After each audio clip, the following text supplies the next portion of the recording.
ẹ̀yin èèyàn ẹ wò àṣírí ti tú o. Olóyè Sunday Igboho fúnra rẹ̀ ó ti jáde ó ti ṣàlàyé gbogbo ìrìnkèrindò òun nínú igbó láti rí i pé wọ́n rescue àwọn tíṣà àtàwọn akẹ́kọ̀ọ́ tí àwọn ajínigbé tí wọ́n jí ní ìjọba ìpínlẹ̀ Oríire ìyẹn ní Ògbómọ̀ṣọ́ ní àwọn tí wọ́n ṣẹ̀ kó dé yìí. Ẹ máa gbọ́ ẹ mọ̀ pé nígbà tí àwọn èèyàn rí drone àwọn kan ní kò yẹ kó fly drone kò yẹ kó ṣe kinní àṣẹ kì í ṣe Olóyè Igboho gangan ló fly drone àṣẹ ẹni tó fly drone yẹn àṣẹ USA Amẹ́ríkà ló ti wá tó fi ń ṣe gbogbo research yẹn. Àwọn wo gangan ló tẹ̀lé Olóyè Sunday Igboho? Ẹ wo ẹ má jẹ́ kí n sọ̀rọ̀ jù ẹ jẹ́ kí n fi fídíò ilẹ̀ kí gbogbo wa káàjọ wo. Ẹ má gbàgbé ẹ kílìkì lé subscribe button tó wà nísàlẹ̀ yẹn ọ̀fẹ́ ní subscription ọwọ́ yìí tẹ̀ fi ń bá wa subscribe ẹ ò ní fi gbọ́ ọmọ sí ẹ ò ní fi gba lẹ́tà ìbànújẹ́ ó yá ẹ jẹ́ káàjọ wo fídíò náà. Hello, ẹ káàárọ̀ o. Ẹ káàárọ̀ sà. Ọmọ aládìíkù o. Kábíyèsí bàbá. Sunday Igboho. Kẹgbẹ́ bàbá. Mo ló pè mí lóru àná bó ṣe ń wọ̀ Ìbàdàn. Bẹ́ẹ̀ni bàbá mi. Ó ti lọ ọbọ̀ ọ̀bọmọjẹ́. Kábíyèsí bàbá. Ọ̀rọ̀ kọ́ńtẹ́ǹtì rẹ̀ yìí ọmọ mìlú títí. Kẹgbẹ́ bàbá. Ọ̀rọ̀ dírámà tẹ́ ń fly drone yìí ọmọ mi gbogbo òlú títí. Ọlọ́run ló máa ń ṣe bẹ́ẹ̀. Ẹ yánú gbóró ẹ tó lọ lè yánú gbó. Kábíyèsí bàbá. Dákun fún lábọ̀ díẹ̀ lórí ọ̀rọ̀ bẹ́ẹ̀ ṣe lọ èyí tí ò ní pa security lára ni o. Gẹ́gẹ́ bó ṣe sọ fún mi. Ọlọ́run ò ní jẹ́ kí ó bàjẹ́ fún ìsà. Àmì Ọlọ́run. Mo lè kí gbogbo ọmọ Yorùbá káàkiri àgbáyé tí wọ́n ń dúró tiwa tí wọ́n ń ṣàdúrà lọ́tún lọ́sẹ̀. Ọlọ́run bá tó láyé tọ́lọ̀ kò ní jẹ́ ká bọ́wọ́ àwọn ajínigbé àdẹ̀ní sí tọmọtọmọ. Àmínà. Ọlọ́run bá tó láyé tọ́lọ̀ á bá mi dúró ti gbogbo Yorùbá ogun ò ní kó wa lọ́lẹ̀ Yorùbá láṣẹ. Àmì o. Èmi kàn gbìyànjú kẹtàgbára ní kẹ̀kà láti pé káàbọ̀ wà náà ni. So wọ́n bá ti pè mí ngbà mí irú tí tọ́yà ṣẹ̀ṣẹ̀ rescue lókè ó sì ìjẹta rescue àwọn ẹ̀ àkóhùn Ìbàdàn ní ìjẹta mọ́júmọ́ àná. Yàtọ̀ fún tàwọn principal àtàwọn ọmọ iléèwé torí ire òun ẹ tún ti. gbogbo yẹn àtàlọ́hún gbé wa bọ́dí lórí gbogbo yẹn tán náà tó pè mí kan jí àwọn kan gbé lókè o. Lókè o. bí mo tún ṣe bẹ́ẹ̀ ni. àwọn mélòó. àwọn méjì ni wọ́n jí gbé. ẹ sì gbà wọ́n lẹ̀. lágbára Ọlọ́run. pẹ̀lú àwọn ọlọ́pàá àtàwọn sọ́jà tí ń bọ̀ ọ́ ṣiṣẹ́. àtàwọn ọlọ́pàá RRT bẹ́ẹ̀ ni pẹ̀lú àwọn ọlọ́pàá RRT. àwọn ọlọ́pàá RRT tẹ̀lé àwọn tó bí 15. sí èsè pé ọwọ́ àjọ àgbáyé ti wà nínú ìrìn àjò rẹ̀ yìí torí pẹ̀lú tó ń kó lẹ́yìn ọba àyàn lẹ́rù. ká dúpẹ́ fọlọ́run ká dúpẹ́ fún bàbá Bọ́lá mẹ́ẹ̀ Tinubu bàbá yẹn mi ò bàbá fẹ́ràn Yorùbá tó pọ̀. àjọ Nàìjíríà ni kìí ṣàjọ àgbáyé. àjọ Nàìjíríà ni àjọ bàbá Tinubu ni. àjọ bàbá Tinubu ni. bàbá pé IG lóru gbà mí ọwọ́ kan bí wọ́n kàn lágbo kọ̀ọ̀rù wọn gbé. ọsọ bẹ́ẹ̀. full support àti director of SS ni o àti civil officer gbogbo wọn gbogbo àwọn security officer yẹn wọ́n dúró tán pé àlàáfíà gbọ́dọ̀ wà ní Nàìjíríà pàápàá jùlọ ilẹ̀ Yorùbá wa yìí torí pé ilẹ̀ Yorùbá nìkan náà ló kù tí ó ní ìfọ̀kànbalẹ̀. mo gbọ́ nǹkan kan wọ́n ní ìtẹ̀yìn fi ń ya nǹkan nù gbọ́ drone tẹ̀ ń lò yẹn kìí ṣe drone tí a fi ń ya fíìmù wọ́n ní tàwọn ológun ni wọ́n ní ti ń gbọ́ sátáláìtì ni drone yẹn ń lò wọ́n ní ṣiṣẹ́ pẹ̀lú sátáláìtì ni. bẹ́ẹ̀ ni àwọn náà ló gbé fún wa gọ́ọ̀mẹ̀ntì náà ló fún wa. kábíyèsí Olódùmarè. ká lè mọ̀mọ́ rìn ká mọ̀mọ́ bọ́ síbi tí ó yẹ ká bọ́ sí. àwọn professional. àwọn tó ń control drone yẹn. Amẹ́ríkà ló ti wá. ọ̀tán ṣúgà já. Amẹ́ríkà ló ti wá. ẹnu rẹ ló fi sọ yìí kọ́mọ̀ bá dàbí àpọ́npọ̀ pé bàbá Kọ́lá Olóòtú lè pa nǹkan jù. kẹgbẹ́ bàbá. ó ní bàbá mi lálẹ́ ẹjọ́ tá à ń sọ̀rọ̀ ó ní bàbá mi ẹ wo ẹnu lẹ̀ kẹ́ ẹ wo ẹnu ẹkọ́ lọ́wọ́ gbé fídíò lọ́wọ́ ya gbogbo bàtálíọ̀nù sọ́jà àtọlọ́pàá tí wọ́n kó tì ọ́ ọwọ́ ya gbogbo mọ́tò lọ́nù gbó bẹ̀rẹ̀ bẹ̀ mọ́ ní ha. bẹ́ẹ̀ni. ó sì ní. mo ní láìpẹ́ láì jìnnà mọ́ ní àwọn ọmọ yẹn ọlọ́wọ́ sí ni wọ́n ní rí láìpẹ́. ọ̀sọ̀ bẹ́ẹ̀ ìjọ tó dá ó ní ọjọ́ tó dá ìyẹn ló fún mi confidence tí mo fi sọ̀rọ̀ lórí rédíò ńgbà mọ́ sọ́njọ́ Sunday pé kó tó di Sunday tí ń bọ̀ pẹ̀lú ògùn Ọlọ́run ìmúròyìn ayọ̀ wá báyìí. ọ̀sọ̀ bẹ́ẹ̀ fún mi ìfẹ́ dá déètì tó dá ni. Yes sir. ó sì sọ wọn dánú bodè ibi tó ní à ń wà náà wọ́n mú wọn mọ́. bá a bá ní ká fojú sùnùkùn. ó kọjá bẹ́ẹ̀ o. ṣé. ìjọba Nàìjíríà ṣiṣẹ́ pàápàá jùlọ wàláì wọ́n sọ pé àwọn bàbá yòó bàbá Tinubu ò sùn lórí ìrìn àjò àwọn àti gbogbo òsùn báyọ̀ ló mú un parọ́ ni. àwọn aráàlú kan máa ń sọ nǹkan kan pé. àwọn gbé fóònù náà ni pé àwọn gbogbo ọ̀nà gbogbo ń tọ́lọ̀ máa fi lágbára àwọn gbọ́dọ̀ káwọn èèyàn dáadé sẹ́ wọ́n kọ́ dàbí àwọn síbọ̀kì àkọ́kọ́ fọlọ́run torí wọn tó ń ṣe fún Jonathan ń gbà ẹ̀ mo tó ń tún sọ. bẹ́ẹ̀ni wọ́n fẹ́ járáǹkì ìjọba bàbá. bàbá Tinubu yìí kù fún wa dáadáa. èyí ò ní pé àwọn ọmọ tí wọ́n kọ́ yẹn. mo dẹ̀ fi ń dá yín lójú bàbá. ẹ rí i pé níjọba bàbá Tinubu yìí ogun bandits yóò dókun pátápátá. èmi ni mo mọ nǹkan tí mò ń rí. ó fi ń dáwọn èèyàn lójú bẹ́ẹ̀. bàbá Tinubu bẹ́ẹ̀ ni mo sọ mo fọlọ́ ń búra. ogun bandits yóò dópin. níjọba bàbá Tinubu yìí ogun bandits yóò dópin pátápátá. ẹ rí i pé gbogbo ẹ ti ń ṣe kulẹ̀ báyìí. ìwọ ń sọ pé ó ní ọsàn kankan lálẹ́ àná ó ní pẹ̀lú ògùn ọlọ́ngbà tí wọ́n bá dá àwọn àsìkò kan ó ní bẹ́ẹ̀ yẹn bá fẹ́ lọ roko rẹ̀ láago kan òru ó ní yóò mọ mọ́kọ́ àtàdá kò ní sí kí ló ń ṣe ń bẹ̀ o. níjọba bàbá Tinubu yìí láti ọ̀rọ̀. níjọba bàbá Tinubu yìí náà. Ọlọ́run ló máa lè lọ. ẹ bí wọ́n ṣe wí. bí wọ́n ṣe wí. ìgbésẹ̀ ti ń lọ pẹ̀lú DSS ni o sójà ni o director of IG gbogbo wọn pẹ̀lú plan tí wọ́n ní ìlú ètò àwọn nǹkan security náà ti nílẹ̀ o tẹ̀mí fojú rí tí mo dẹ̀ confam tí bàbá Tinubu dẹ̀ ti ṣètò gidi síbẹ̀. ọ̀dà mo fẹ́ sọ nǹkan kan bí wọ́n ṣe sọ̀rọ̀ yìí àwọn kan mọ̀ sọ pé kiri bí arrangement mọ̀ ni pé ó yẹ kájọ àgbáyé ó ṣèwádìí lórí àwọn ọmọ. ẹni tó sọ pé arrangement nìyẹn bí ìkọ́fẹ́ evidence ẹ̀ lẹ̀. wọ́n láwọn tí a pa wọ́n ní àárí fídíò rẹ̀ wọ́n láwọn ọmọ tí àwọn agbésùnmọ̀mí tí wọ́n ní a pa àárí fídíò rẹ̀ àwọn tí wọ́n ní a kó àwọn mẹ́jọ yẹn wọ́n. tá a bá fi ọ̀pọ̀lọpọ̀ fídíò síta wọ́n ní ṣé wọ́n yẹ kó máa fi fídíò yẹn síta. àti pé àwọn fídíò kan bẹ tó bá jẹ́ pé tá a bá release ẹ̀ wọ́n máa sọ di tribalism pé kìnìkan yẹ kó yé mo ṣe sọ. èmi mọ̀ dọ́dọ̀ Ọlọ́run pé ìjọba bàbá Tinubu ló ń bá ń dìtò dópin. kábíyèsí olódùmarè. olórí tó lè sọ pé bàbá Tinubu ló àrẹ́jẹ olórí burúkú ló máa sọ pé fẹ́ẹ́ gbọmọ lọ́wọ́. òde pẹ̀lú ọ̀rọ̀ rẹ ó ti tó bá. olórí ọ̀rọ̀ ni mo sọ fún yẹn náà wẹ́ẹ̀ tí yẹn máa jókòó tó rẹ̀ máa ronú pé federal government ló àrẹ́jì pé kí wọ́n lọ jí àwọn sùn àwọn kéékèèké. kálukú ẹ̀. kí ni ọba lè ṣe ṣé kí wọ́n lè fi yìn wọ́n ní àbí kí àwọn kéékèèké tó ń jí dé sáwọn ọ̀nà fẹ́ẹ́ dìbò fún wọn. àwọn èèyàn ò ní wọn sọ pé wọ́n jẹ́ àwọn àgbàlagbà gbé àwọn kéékèèké náà jí gbé federal government máa wá sọ pé kí wọ́n lọ jí wọn fún kí ni. ẹni tó bá ní ọ̀pọ̀lọpọ̀ yẹn kó ronú pé bàbá Tinubu lọ́ àrẹ́jì irú nǹkan báyẹn wèrè yẹn ló lè ronú irú yẹn báyẹn náà. ọ̀dà. mi mọ̀ dọ́dọ̀ Ọlọ́run pé ọwọ́ bá àwọn tó ṣiṣẹ́ yẹn ọwọ́ bá àwọn ju bẹ́ẹ̀ ṣe rò lọ. bẹ́ẹ̀ ni mo sọ fún yín. ó ju bí mo ṣe rò lọ. ọwọ́ bá àwọn ju bẹ́ẹ̀ ṣe rò lọ yóò bá ń bẹ́nu wọn pàápàá. ó ti tán má sọ nǹkan kan òde o ìdí ẹ máa wí pa ọ̀rọ̀ rẹ nu mọ́tà sì rí ìdánwò. àṣàyè ìṣọwọ́ ọmọ ènìyàn ọ̀run lẹ́jà ti wá sáyé. ọ̀rọ̀ lẹ́gbọ́n ọ̀hún látẹnu Sunday Igboho sáwọ́ bàbá dámì ẹ̀ ń tó lọ ọ̀yọ́ tó tàn yọ́ bọ̀ ẹ bá ń sójú òpó yìí kalẹ̀.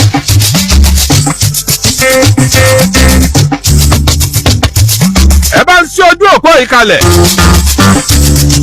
gẹ́gẹ́ bó ṣe sọ lóòótọ́ àwọn ìjọba kéde rẹ̀ wípé Yorùbá mẹ́ta tí wọ́n sì dákọ̀ wọn lóòótọ́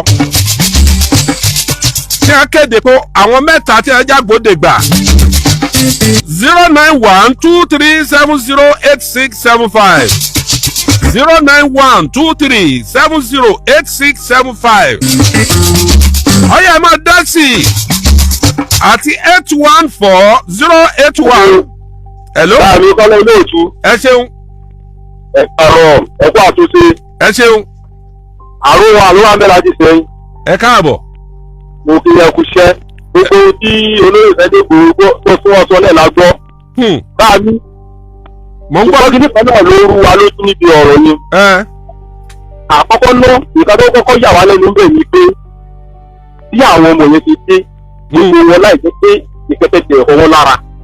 pé ó yẹ kí káàtì èyàn bá kíní kan sọ oníṣọ̀nà sọ̀rẹ́ ká má lámì àwọ̀ lára rẹ̀. nípa ọ̀rọ̀ fún yín o tó jẹ́ pé ìwọ́n dín ọlọ́run pé kẹ́nìkẹ́tẹ́ inú wọn kí wọ́n pẹ̀ sí lẹ́yìn àwọn tó ti jẹ́ yí pé wọ́n dú àtẹni tó torí fún nígbà tó fẹ́ fún wọn kí gbogbo àwọn ọmọ yẹn kí wọ́n ti dé wọn kọ́kọ́ yà wá lẹ́nu lọ. ṣé wàá rí ẹdúró bá mi ẹlẹ́ẹ̀kejì wa ni pé ìka tó tún rú wa lójú ni pé nígbà tí àwọn pípù yìí tí wọ́n kẹ̀kí tún wú èèyàn tí gbogbo wọn dẹ̀ rí fọ́tò wọn kí ló dé tó fi jẹ́ pé ń bàbá wọn pa nínú wọn ṣé bá alápàá lè wo fídíò àwọn tí wọ́n pa. Sarah Sandy ẹlẹ́ẹ̀kejì ni pé àwọn tó pa sílẹ̀ o àwọn tí mẹ́jọ tó ọ̀nà tó kó ọjẹ kí ló dé tó ṣe fídíò wọn kárí wọn. báàmí gbogbo òyìn ìbàjẹ́ fún yín àárín ẹrú wa ló dún díẹ̀. ọ̀dà ẹ̀jẹ̀ àtúgbọ́ tẹ lò mí ẹ̀jẹ̀ àtúgbọ́ tẹ lò. àrùn wa láti fẹ́ yìí. àrùn 1 08142491006.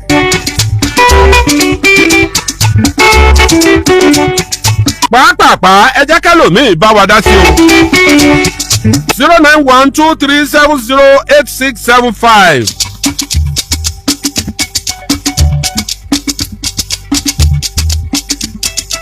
hello. hello. wọ́n lé wọn bá.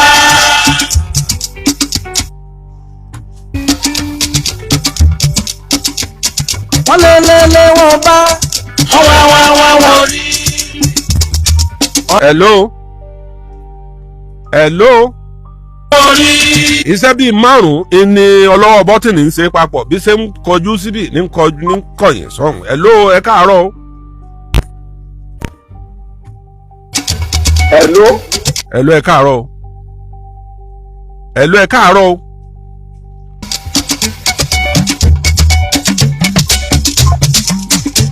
ejò ti fẹ́ lọ́wọ́ nú pẹ̀lú fóònù yìí.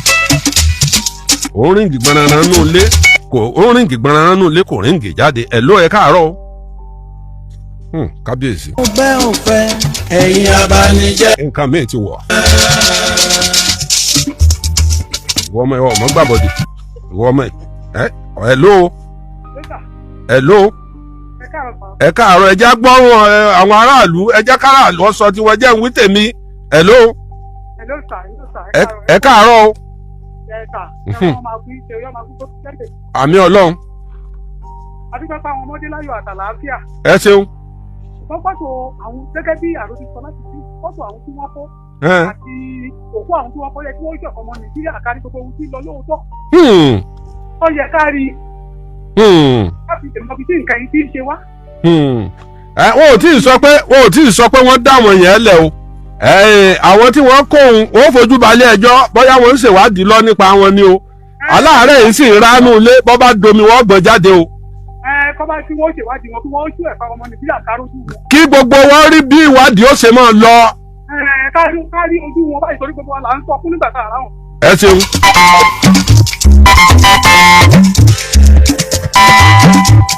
hello somebody. hello. ẹ káàárọ̀ o. hello ẹ káàárọ̀. ẹ kú ojú náà. báwo ni kọ́ni ló ti dín ní ìbàjẹ́ fún yín. àbábábá bíi láti tó lé ní akẹ́dẹ́mì. ẹ ṣeun.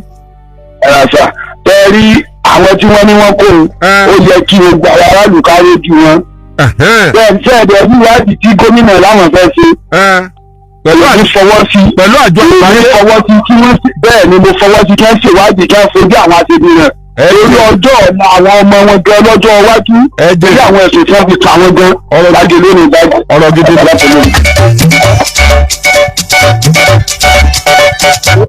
hello ẹ káàárọ̀ o. hello ẹ káàárọ̀ sọ. ẹ lẹ́ o. àpọ̀ṣọ oṣù ọládé láti ìrúwà. ẹ ṣeun. ó kí Sunday Igboho wọ́n kú ọmọnìyàn ṣe. aláàlẹ́ ó ti wọ́n lẹ́yìn o.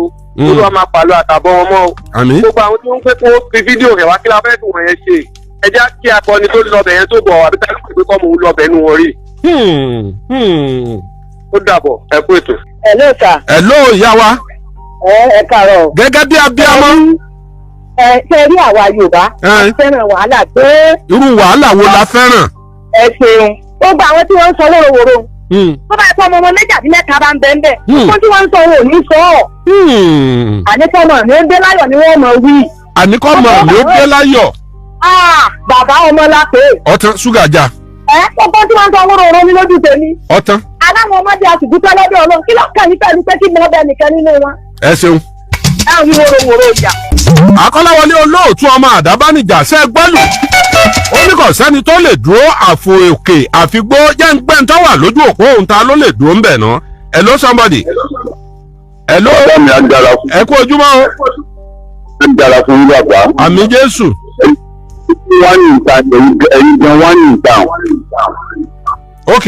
bàbá Ìgbòho àtijọba orílẹ̀-èdè tí wọ́n kú iṣẹ́. bàbá kọ́ tó tù ú. ibà. gbogbo ibi tí wọ́n ẹnu tẹ́ ti ń sọ̀rọ̀ wọn ò ṣètò lọ́wọ́ yín. bẹ́ẹ̀ bá rí ẹ̀ kì í sọ. òun ló jẹ́ kí inú mi máa dùn sí tẹ́ bá ti ń ṣètò. tẹ́tẹ́ bá ti mẹ́nu lórí ọ̀rọ̀ Sunday báyìí confam gbogbo nǹkan lẹ máa ń sọ. ọ̀rọ̀ ọmọ aráyé nìbàdàn àwọn àbàdàn ń jù nǹkan nù ni. mọ́ta ní ó tún wá di pé òun ló ṣiṣẹ́ fòdì àgbáyé káàkiri àjò ṣiṣẹ́ fúnra wa. ọ̀tán. ṣé ń bá lọ yìí sáwọn àgànbọ́ là ń kókun jàrá wa. ọ̀rọ̀ pọ̀ ní òwe kọ́bọ̀. ẹ̀wọ̀n tí Sunday Igboho ń gbèsè ṣé tó bá jẹ́ pé a ti fún láyè láti gbà tí ọ̀rọ̀ gẹ́gẹ́ ti ṣẹlẹ̀ ṣé gbogbo wọn náà ó sì máa ṣẹlẹ̀ sí. kò ní ṣẹlẹ̀. ó ti ṣẹlẹ̀ bàbá ọlọpẹ yìí sì ni o. oníbàárà mi ẹ mọ̀ wọlé. wọ́n pé ẹ̀ ń polongo rẹ ẹ̀ dákẹ́. ẹ̀ ti ṣẹlẹ̀ ìtìrọ́ ẹ̀ gbé ìtìrọ́ òótọ́ lẹ máa ń sọ. ẹ já ṣe báyìí àwọn kan wà lójú òpó tí wọ́n fẹ́ dá ṣètò èèyàn bíi méjì kí n gbà wọ́n láàyè kí n tó máa lọ ẹ̀ ń sólẹ̀ ẹ̀ ló somebody ẹ káàárọ̀ o ẹ káàárọ̀. ìdí òró sájẹ́ gúnlẹ̀. hello. ẹ kó ojú ẹ káàárọ̀. ẹ káàárọ̀ o. ok gàdí àtúnṣe mi látọ̀ yàrá. náà gbogbo Ọ̀yọ́ ń kọ́. ok adúpẹ́ sà. náà ok gbogbo iṣu tó ń ṣẹlẹ̀ yẹn. ok kí gómìnà bá wọ pé kí àwa yẹ ẹ pé ká wá ṣèwádìí. ok èmi ò rábùdú mẹ. yes. kéèyàn bá ṣe òtútù èèyàn ní kò sẹ́kù lè. bẹ́ẹ̀ ni. torí wípé ntí gómìnà fi lè sọ bẹ́ẹ̀ ni wípé òfin mọ́yẹ̀mí lọ́wọ́ wò kan wà tí ó ti protect president tó sì protect àwọn gómìnà náà òfin wọn dájọ́ àgbáyé ẹni gómìnà fi béèrè. èmi ò rí àìsàn bẹ́ẹ̀ ó ti kó jẹ́ kí olóyè Sunday Igboho wọ́n kú iṣẹ́ wọ́n pé ọmọ ṣe òun náà ní sanu gbóbi ẹ̀wọ̀n sà. pàápàá èèyàn méjì ló kù tí wọ́n fún láàyè ọjọ́ ń lọ bí àná òòrùn ń lọ bí àtiwọ̀ ẹ̀ ló ẹ káàárọ̀ o ẹ káàárọ̀ ẹ ṣeun ẹ káàárọ̀ alájí náà ẹ káàárọ̀ sà mr alabi azọ láti àtẹ̀tẹ̀. ẹ ṣeun. ẹ̀rí alájí ọlọ́run wà pẹ̀lú ẹ̀mí ogun ẹ̀yin lẹ́yìn tán ìmọ́lẹ̀ fún àwa Yorùbá láti mọ ibi tí nǹkan lọ. ẹ jèrè. ọlọ́run ẹ̀mí ogun ẹ̀yin lẹ́yìn tán ìmọ́lẹ̀ sí alẹ́ àdẹ̀gbàdúrà fún bàbá Tinubu náà ẹ̀mí ogun pẹ̀lú tó ṣe ti Sunday Igboho tó sì wọ́n lẹ́yìn. àmín o. láti ká mọ ohun tó ń lọ adúgbò nínú ohun tó ń gbà yìí. àmín o. kódà Nàìjíríà ò ní bàjẹ́ àmín ẹ ṣeun. ọlọ́run wà pẹ̀lú ẹ̀mí ogun àti Sunday Igboho ọlọ́run tì lẹ́yìn. àmín o. àmín o. jẹ́sọ̀ ẹni ìjọba òpó ti ẹ̀rí. hello somebody. Alhaji kọ́lọ́ olóòtú ọmọ àbùdábá nígbà. mo ń jẹ́. ìjọba ti pè é lọ́kùnrin. nàìjíríà ló jẹ ọmọ wa mú wa. ojú ẹ̀ ló ti. àmín. ẹ̀yin dájọ́ Ìbàdàn lọ́ba ẹ̀yin náà padà sábà ọlọ́run lójú ayé wa. àmín àmín. Emmanuel Sunday Ọmọ́tọ́sọ lórúkọ mi ló ń pàtàkì lójú. náà. ṣe rí gbogbo àtijọba àpapọ̀ ìjọba àbílẹ̀ o ìpínlẹ̀ o ẹni tí mi ẹ̀kọ́ gbóríyìn fún Sunday Igboho. olóyún ti kéèkì gbogbo wọn tá a fi gbéra bá a. bí ọba sí gbèsè tó gbé oníbìnrin ọ̀rọ̀ àwọn ọba ọlọ náà ni. ó jẹ́ jẹ́ pé gómìnà náà wọn ọ̀fẹ́ gbé ẹnì ọ̀dẹ̀ gbéra ọlọ náà ló mú tẹ̀sán yòókù. ẹ̀yìn ìbàlẹ̀ ààrẹ orí gbèsè táàrẹ gbé yẹ kò gbé bẹ́ẹ̀ ní stéètì rí tó gbé tọ́jẹ́ pọ̀ tó ń ṣe sí ẹ̀gá. tó fẹ́ fún àpẹẹrẹ ní Kwara State lọ́dọ̀ wa ń bẹ̀ wọ́n. àbáyé àpẹẹrẹ ọ̀pọ̀lọpọ̀ àbájá owó náà ń ti pa àwọn èèyàn padà owó gbé ilé yìí náà. ẹ ṣeun ẹ ṣeun.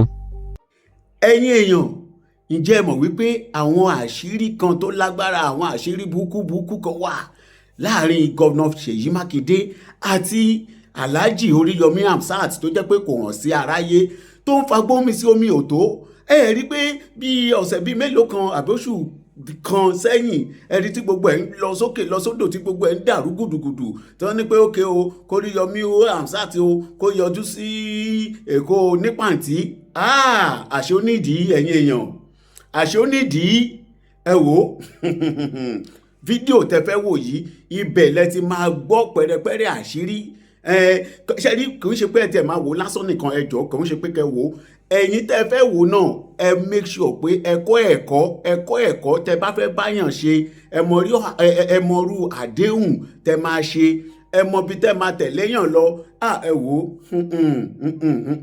ẹ jẹ́ kí n fi fídíò náà lẹ̀ kí gbogbo wa ká jọ wò ẹ jọ̀ọ́ ẹ má gbàgbé ẹ kílìkì lé subscribe button tó wà nísàlẹ̀ yẹn ọ̀fẹ́ ní subscription kò sẹ́ni tó máa jáwọ́ yín ọwọ́ yín tẹ́ fi wá ń bá wa tẹ subscribe yẹn ẹ ò ní fi gbé ọmọ sin ẹ ò ní fi gba lẹ́tà ìbànújẹ́. ṣùgbọ́n kankan wà tí mo fẹ́ kẹ́yìn èèyàn máa gbọ́ kò sí iná tó ń jó tèéfín òní jáde kò dẹ̀ sí èéfín tí ò ní múná jáde ìkankan bẹ láàárín Mákindé àti Suri àti Oríyọmí Hamzat. Then béèyàn bá gbé gbòógì olóró tẹ́lẹ̀ tó bá belong to one cartel ìjọ tó bá dá tiẹ̀ ṣe ó ti dọ̀tá àwọn cartel yẹn o bí ó ṣe ṣubú ni wọ́n máa wá. Ṣèyí Mákindé is not a politician honest gbogbo ẹni mo fi sọ. Ṣèyí Mákindé gómìnà Ṣèyí Mákindé tí ó gbà lọ. Then lẹ́yìn ìyẹn kó tó gbé press statement kan jáde pé òun declare fún presidency ní ìrọ̀lẹ́ èní ọjọ́ kejì wọ́n wá kidnap àwọn èèyàn ṣé kidnap and plan kidnapping for 2 days kò sí tí ó ṣẹlẹ̀ ní orílẹ̀-èdè Nàìjíríà yìí tí wọ́n ò ní fòṣèlú sí. Ṣèyí Mákindé gbé àwọn ìgbésẹ̀ kan táwọn èèyàn fẹ́ mú wa suspicious about him. Àwọn èèyàn believe pé ọwọ́ Ṣèyí ò mọ́ ọkàn rẹ̀ ò mọ́ maybe because of his political win kìíní kan báyìí tó ń blow ẹ̀ bóyá òun gan ò gẹ́ẹ̀sì dára ẹ̀ mọ́ because there are some things you do táyé àrò òkúrò sí ẹ̀ tí Sunday Igboho sọ̀rọ̀ ọjọ́ yẹn ni Ṣèyí Mákindé gbé lòun náà sọ̀rọ̀ jáde tó ní gbogbo àwọn local vigilante àwọn tí kìí ṣe ìjọ tí wọ́n dá lọ sínú igbó fúnra wọn pé kí àwọn yẹn pé kí wọ́n work according to directive látọ̀dọ̀ ìjọba pé wọ́n kàn máa dá nǹkan sí fúnra wọn. ẹ gbọ́dọ̀ statement yẹn ẹni tó fi lé àtọ̀ náà sílẹ̀ Sunday Igboho ní òun fi more than 1 million naira ra epo lójoojúmọ́ ìnọ́dá fún gbogbo mọ́tò tí wọ́n fi ń àtọ̀kọ́lá tó fi fún gbogbo bẹ̀yẹn. Now instead kò comment wọn pé thank God for good news tá a gbọ́ látọ̀dọ̀ àwọn yìí ó ní pé ẹ̀yin private security ẹ̀yin tó ẹ̀pẹ́ ìlẹ̀ ẹ̀rọ ayé lọ ẹ rìn pẹ̀lú àṣẹ ìjọba ni ẹ má ṣe bó ṣe wù yín nínú igbó ṣé wọ́n máa ń control ẹni tó wọ́n náà gé yìí ni ṣé bí wọ́n kó new equipment ó launch new equipment ó wá sọ pé òun sọ direct republic fún gbogbo àgbáyé ní press release pé ẹ má dúró de ọ̀dà mọ́ àti you had that tẹ́ ẹ bá ti wọnú forest anybody tẹ́ bá ti ẹ máa pa wọ́n ẹ má dúró de ọ̀dà mọ́ ẹ máa pa wọ́n don't wait till you arrest them kill them. ìjọ tẹ sọ̀rọ̀ Oríyọmí Hamzat I thank God some of his close aide called me they agree with me on some parts and wọ́n dẹ̀ sọ pé irú táwọn náà ń bá a sọ tẹ́lẹ̀ nìyẹn nígbà mo sọ̀rọ̀ gbogbo sọ̀rọ̀ jùngbà yẹn mo dúpẹ́ báwọn náà dúró pé bí mo ṣe sọ yẹn òun náà take correction to it. sẹ́rí ìjọba ìpínlẹ̀ Ọ̀yọ́ wọ́n ṣe àṣìṣe fún ilé Sùúrì tí wọ́n lọ dàwó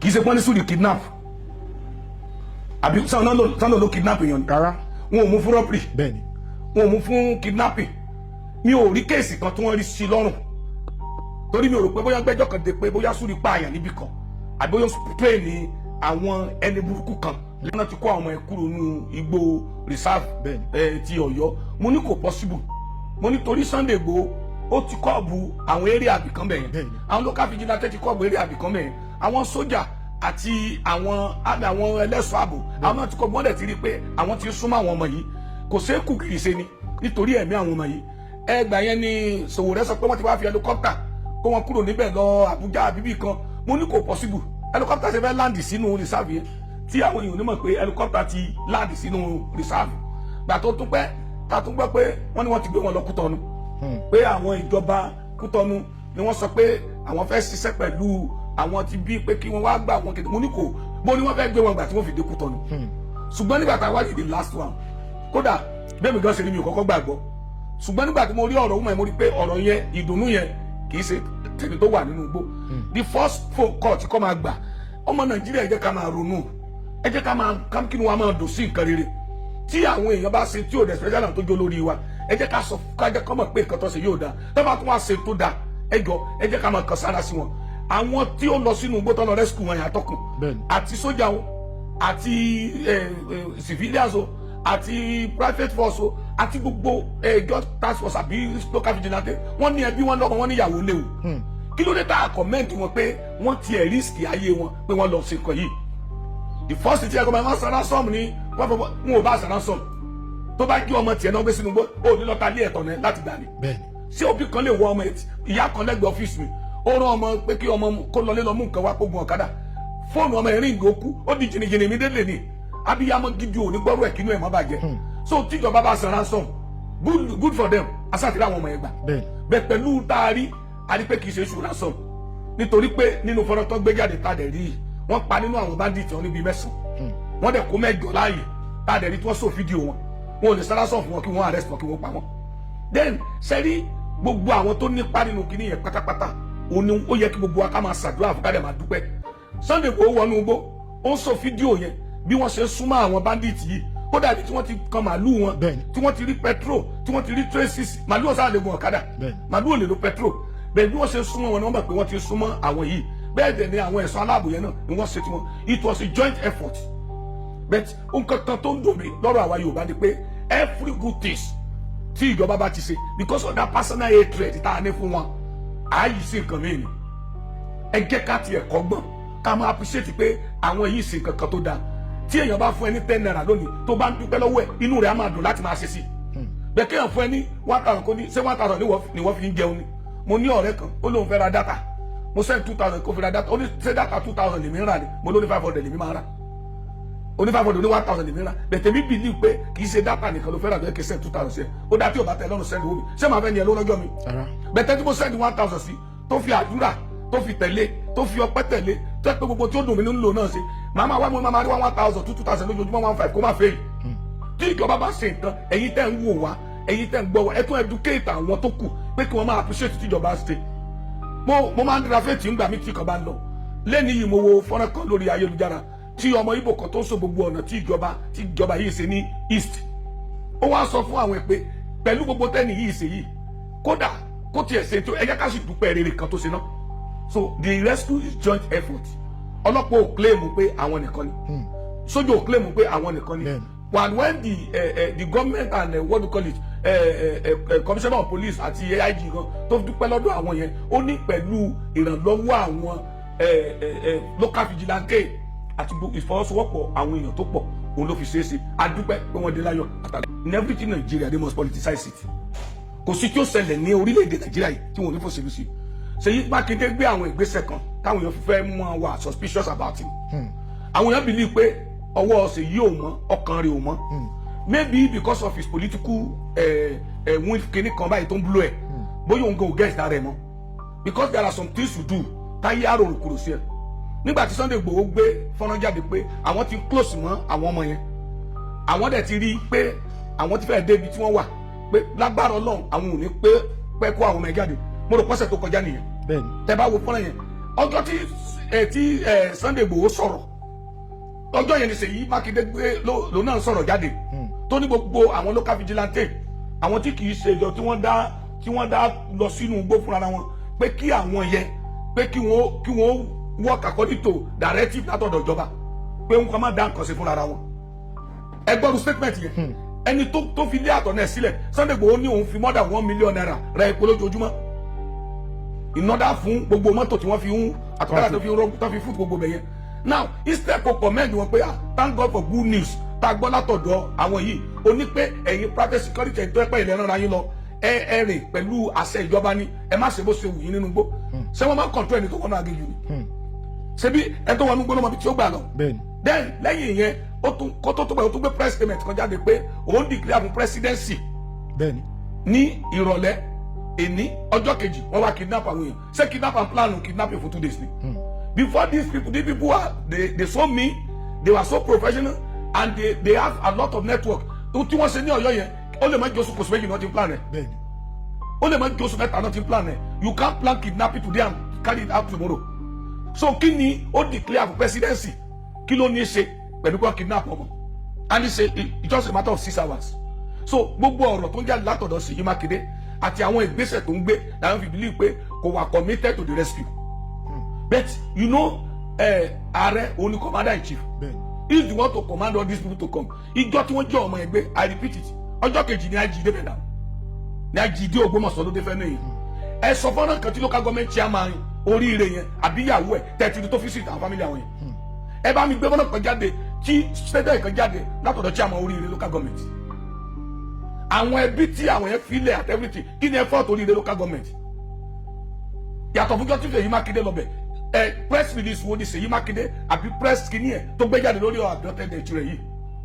ìjọ tí Ṣèyí Mákindé bá máa sọ̀rọ̀ it's either there is a success story from the bush and want to counter bí ìgbà pé Sunday Igboho fẹ́ gba ògo tòun every one of them was focused on Igboho achievement and Igboho is not doing it for money ta ló ń fún lówó èló ni wọ́n ti fún even they give him money he deserve it because he made an effort àwọn other side náà tó ń pariwo ó suit screen ó ṣe kíní kan ṣé script tó suit báyìí ṣe àrí ìtumọ̀ script tó suit ni but the only advice I give to government, àwọn ọmọ etí kúrò nígbó, àwọn nìkan ni nǹkan tá ń bẹ̀rù nínú igbó kí nǹkan bá ṣẹlẹ̀ sí.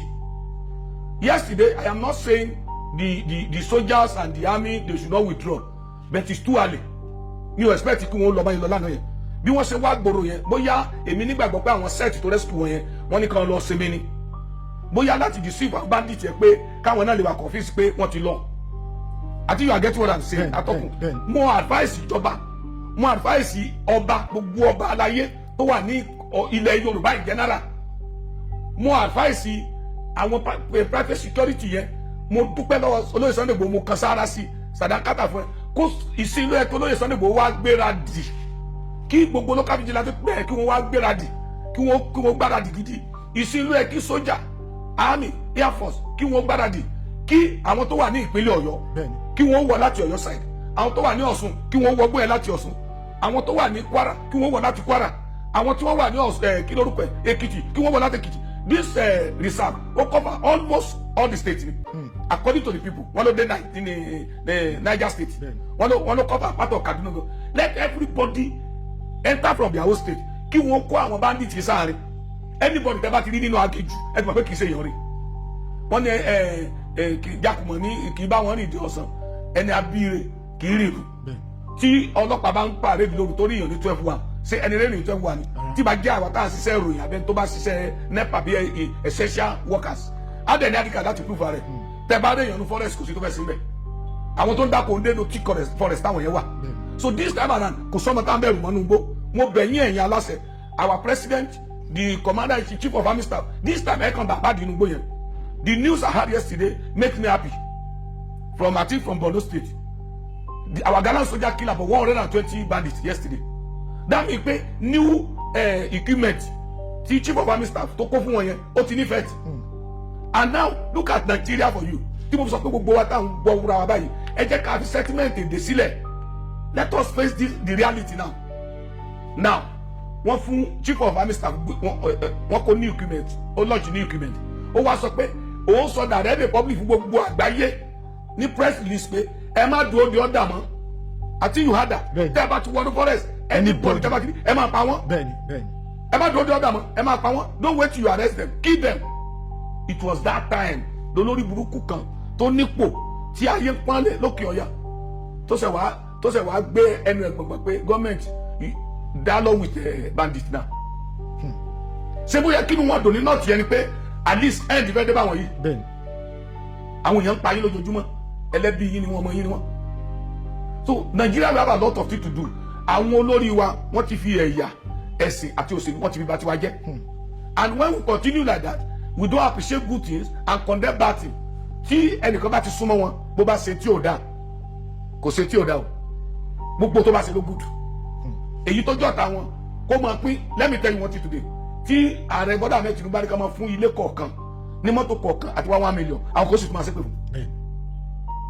And nothing kìnnì kan ọ̀tá ẹni ń kó du ọ̀yà ní Yorùbá máa sọ bọ́ọ̀lù Nàìjíríà sí rí nìyẹn.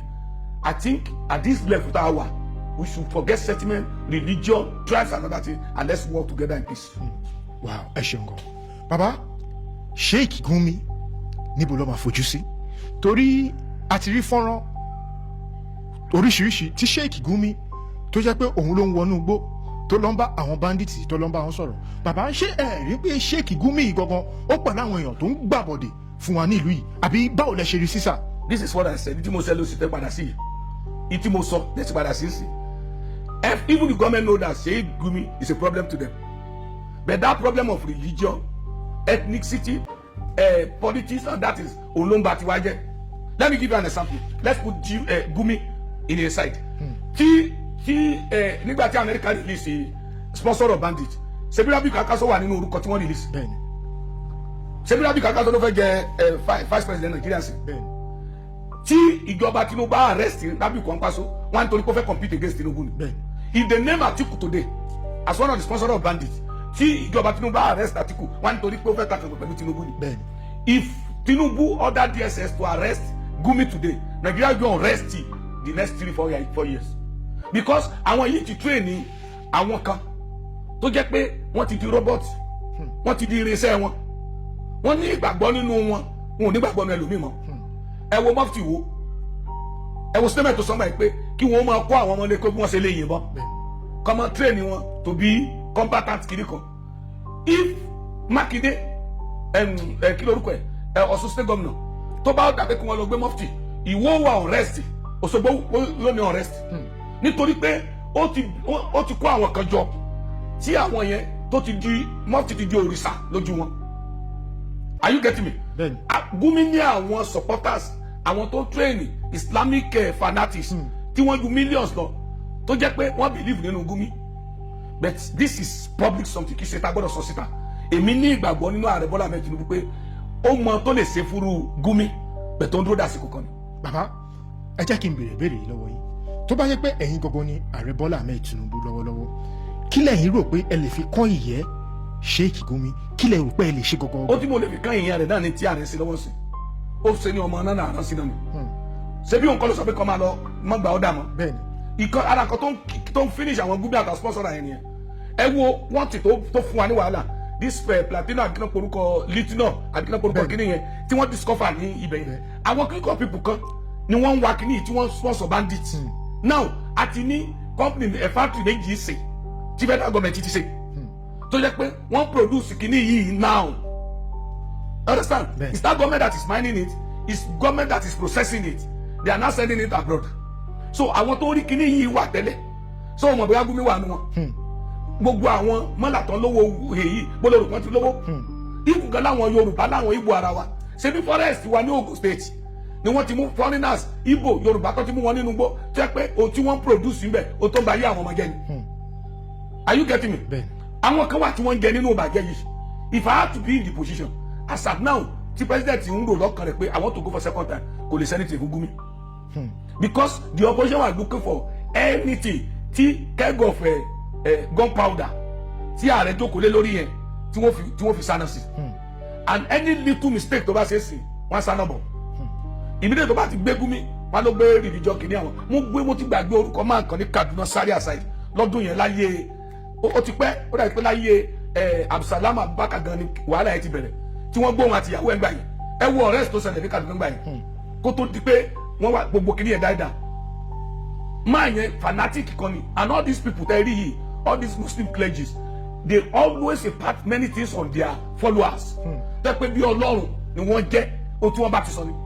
I went to coordinate an affair a program lọ́jọ́ fún àwọn Al-Usman Islamic Society ní Èkó bíbá yìí wọ́n pe gbajúgbajà oníwàásí àgbáyé kan tó lórúkọ nílẹ̀ Yorùbá yìí mi ò ní dárúkọ wọn tó ní bá ti dárúkọ àwọn ìwọ̀n àtàkì mi ìjọ tí mo sọ ti Wàsíù àwọn oríṣiríṣi wọ́n sọ fún mi left and right mi ò fẹ́ wà lára tó do anybody. Ìyẹn wá ọdún yẹn ọ̀sẹ̀ yẹn òní Adéwálé Àyùbá sọ pé òun ò ṣe Muslim mọ́ kó o di Christian and this thing just came out on news and other things. Bàbá yẹn gba microphone bàbá oníwàásí gba microphone lókè if I am not the MC that day bóyá ká sọ kọ́ làbá máa sọ ẹ mọ̀ pé personality yẹn náà ó máa ń control many things. Bàbá yẹn wá gba máa gbà tó ṣe wá sí lọ ní gbogbo ẹni tẹ́ ń gbọ́ mi lé mo mọ̀ ríròyìn kan lónìí mo ní Adéwálé Àyùbá wọn ló ń di kiri yó ọmọ àlè ọmọ amọ̀rú òkè tá a lọ amọ̀rú wọn tó tá a ṣe fún amọ̀rú kiri kàdúrà tá a gbà kó tó lè débi ó dé owó àgòkè tán olóòfẹsì Islam ńlẹ̀ ẹ̀yin ọ̀yàn mi ò wọ́n ní kiri ó ní gbogbo bí ẹ bá ti dá Adéwálé Àyùbá ẹ lẹ́nu ìgò ẹ lẹ́nu tẹ sàgbà ẹ mọ ìgò rere ṣe ẹ dàgbò rẹ rú sọ pé ó ti ṣáìtì wọn. nǹkan tá a fa ìsọ nìyẹn. yes and these people their mentality is one way so bó ti sọ yẹn ẹni bàbá ti dá Adéwálé Àyùbá ó ti wọ́n ṣe nìyẹn lóòótọ́ immediately tí bàbá yẹn kọ́ọ̀tì wá sí tí mo fẹ́ máa pàwé sórí àti mo sọ agbẹ́mọ̀ pé bàbá fi ọ̀rọ̀ wọn ṣe àwàdà ní o ẹ máa attack Adéwálé Àyùbá everybody ló ní choice fún religion kìíní ẹ èmi tí mo bá yín tọkùn ètò Christian ni mí ẹni tí missionary Usman ẹ̀gbọ́n mi ni àbúrò bàbá tèmi ni so nílùú tí wọ́n ti bí èmi especially nílẹ̀ Yorùbá yìí àwọn òkíà nínú ilé kan Christian àwọn àmbẹ abọdìsá àwọn àmbẹ Muslim àwọn àmbẹ àjọmọ̀ajẹ àjọmọ̀ àjọ sọdún ni don't turn us to another fanatic like those people tí wọn ò ní rest lọ́dọ̀ wọn. ariwo sọ níta bàbá tó ní Al-Usman gangan ó wá dìde ó wá gba máìkì lọ́wọ́ mi pé àfa àfisẹ́ dédé ẹ̀mọ́lẹ̀ Àyùbá ló kúta o ẹ̀mọ́lẹ̀ ń go if I didn't use the courage to talk that day I am telling you àwọn èèyàn ti wà nínú àwọn tó tún mọ ẹ̀tọ́ ìdáwọn ẹlòmígbé bẹ́ẹ̀ ti rí àyùbá àfáwa ni pé ká mọ lẹ́lú. tó dẹ̀ máa wà títí láì. yóò dẹ̀ máa lọ ni. So they impart most of the problem we have in Nigeria today is from the religious leaders. Pastor mi á ṣe wàásù mi àwọn pastor kan wọ́n ti gbé kinní kan sínú àwọn tó ń sìn lọ́dọ̀ wọn débi pé tó bá rí èèyàn tó wọ aṣọ funfun èṣù ni.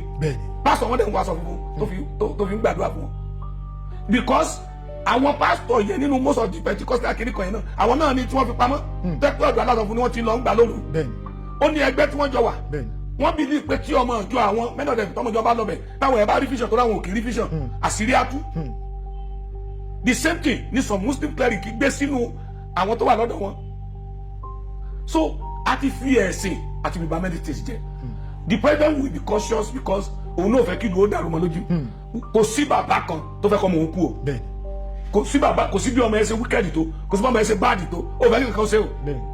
Ọmọ tó ṣe kábàjàbá káàkiri ìgboro tó bá gbọ́ nǹkan fẹ́ ṣe wà á fara ya ni o. So níbẹ̀ yẹn there is nothing the president can do much. Ẹ ṣeun gan-an bàbá nígbà tí wọ́n ti wá kó àwọn ọmọ ẹ̀ jáde bàbá kí lẹ lérò pé kí ni ohun tí ìjọba kí ló yẹ kí wọ́n ṣe fún àwọn ọmọ ẹ̀ torí àtúntún rí àwọn fọ́nrán kọ̀ọ̀kan nísìn tí wọ́n sọ pé for now gbogbo nǹkan tó bá jọmọ́ bí ìwé títí àwọn ọmọ kéékèèké yẹn tó máa fi pé bí ọmọ ọdún 10 tó máa fi pé ọmọ ọdún 11 above 15 years òun ni kí wọ́n ṣẹ̀bẹ̀rẹ̀ sí lọ léèwé àtúntún rí àwọn fọ́nrán ẹ̀ bẹ́ẹ̀ kí lẹ lérò pé àwọn ọmọ ìgangan kí lẹ fi pé kí ni kí ìjọba ṣe fún wọn àti principal màmá ẹ̀ torí gbogbo fídíò tarí aṣọ kan tó wà lọ́rùn màmá ẹ̀ látìgbà tí wọ́n ti kidnap wọn títí tí wọ́n fi wọ́n lẹ̀ aṣọ kan yẹn náà ló wà lọ́rùn wọn wọ́n dẹ̀ lò 56 days nínú igbó kí lẹ lérò pé kí ni kí ìjọba kí wọ́n ṣe fún àwọn ọmọ ẹ̀ àti ìyá yìí. ṣé ajínigbé máa ń sọ fún yàn pé mo fẹ́ wá jẹ ẹgbẹ́ ni tí wàá fi páàkì aṣọ rẹ̀ àbẹ̀tọ́lọ́pàá fẹ́ mú nlé ṣé yóò kẹ́ extra cloth lọ sẹ́ẹ̀lì ni ajá tó lọ lé ẹkùn tó gbọ́ lọ́rọ̀ wọn. I knew we have some responsible human being in government. Gbogbo wọn náà kọ́ ló bad ló stupid. As at now n ò lè sí nílé wọn. Wọ́n á gbé wọn lọ sí teaching hospitals ni. Tí wọ́n á fún treatment. Tí wọ́n fi wọ́n síbi kan tí wọ́n máa jẹun tó dáa tí wọ́n á fi recover. Then their education should be taken care of by the Oyo state government. Oyo state government gbọ́dọ̀ make sure pé at least ìyà tí wọ́n jẹ yẹn wọ́n jẹ ìyà fún orílẹ̀-èdè wọ́n jẹ ìyà fún stanji ìyà fún gbogbo wa ni. Wọ́n ti open eye wa lórí nǹkan kan because bí ìgbà pé èèyàn lọ tó fẹ̀mí ara ẹ̀ sílẹ̀ fún kankan ni ẹni tó lọ wẹ̀ tó padà ẹnìkan sọ lọ́yọ̀ kan ogun làwọn fi parí ẹ̀ mọ́ ní tó bá rí riot ní wàá mọ̀ pé ogun ó ṣe kékeré àwọn atagbélé Haúsá ta witness àwọn riot lẹ́mọ̀ pé ìlú lè èmi ò mọ̀ pé ọ̀gẹ̀dẹ̀ dúdú ṣe é jẹ láìsè mi ò mọ̀ pé ẹ̀ máa ń jẹ iṣu láì jẹ́ kó ṣe é tó dẹ̀ ń dùn lẹ́nu wa táwọn mú mi sí. You see, there are a lot of things tó pé téèyàn bá rí wàhálà tán á mọ̀ pé wàhálà le so èmi ò advice ìjọba wọn ò lè da àwọn ọmọ yẹn lẹ̀ yẹn because even the family wọn ti wà devastated tẹ́lẹ̀ so the only thing kódà I will advise them all of the family must be empowered kí wọ́n empower àwọn káwọn náà lè dúró fúnra ara wọn then àwọn ọmọ yìí kan di ọmọ ìjọba àti school at everything kíjọba ó take care kìíní yẹn to certain level torí tá a bá ní pé to university level bíjọba mi débẹ̀ ṣe pé Ṣèyí Mákindé ò ní pẹ́ kúrò bíjọba mi bá débẹ̀ wọ́n á sọ pé Ṣèyí ló sọ yẹn then you can't tell Tinubu to do it torí wọ́n ti ń gbé èèyàn ní ilẹ̀ Haúsá kì í ṣe ní north north center north kìíní kan north west ó ti ń gbé èèyàn bẹ́ẹ̀ sí it's more than 20-15 years kò sí ọ̀nà tó ṣe fáwọn ọmọ tó jí gbé àwọn ọmọ tó fi sílẹ̀ if you do anything special for these people yóò di political wàhálà wọ́n ní torí pé ó jẹ́ ìlú ẹ̀ ni even the concentration tó gbé lórí àwọn èèyàn kan ti sọ̀rọ̀ pé torí pé ó jẹ́ ilẹ̀ Yorùbá ni pé àwọn wo ni wọ́n rí gbà padà ìsílẹ̀ bẹ́ẹ̀ yẹn rí but they spend this I understand so only limit to the extent ìjọba lè ṣe náà kọ́tà lè ṣe ni pé medically kí wọ́n rí pé wọ́n wọ̀ all right 2 they should take care of their feeding and every other thing for some period and at least kí wọ́n arrange empowerment for the family of those children at least their parents ìyá àti bàbá kan ní nǹkan gidi kan tí wọ́n lè bá ṣe láti take care ọmọ yẹn because one trauma táwọn ọmọ yẹn tí wọ́n rí inú wọn dùn kan free wọn ni ohun tó wà lẹ́mìí wọ́n sì pọ̀ o torí ìsúná ìsìnkan dúnbú èèyàn níwájú èèyàn o irú èmi sì mi ò lè padìyẹ anájòkè ò lè dúbò adìyẹ níwájú mi ò lè gba abẹ́rẹ́ síbẹ̀ mi ò dẹ̀ lè máa wò yẹn kọ́ máa fún yàn lábẹ́rẹ́ níbẹ̀ ọmọ mi kan strong wọ́n fẹ́ fún ní abẹ́ kan gbẹ ẹ̀jẹ̀ kan fi yẹ̀wò mo sákúrò ń bẹ̀ ni so kírù mi wá rí níbi tó ti start èèyàn I remember one riot ní Kano rí abọ́nkí riot mo rí òkú àwọn èèyàn èmi gan sick fúnra mi so irú àwọn yẹn their age is too small láti pọ́n slaughter èèyàn níwájú wọn trauma yẹn wà ń bẹ̀ so they need proper treatment and they need proper care.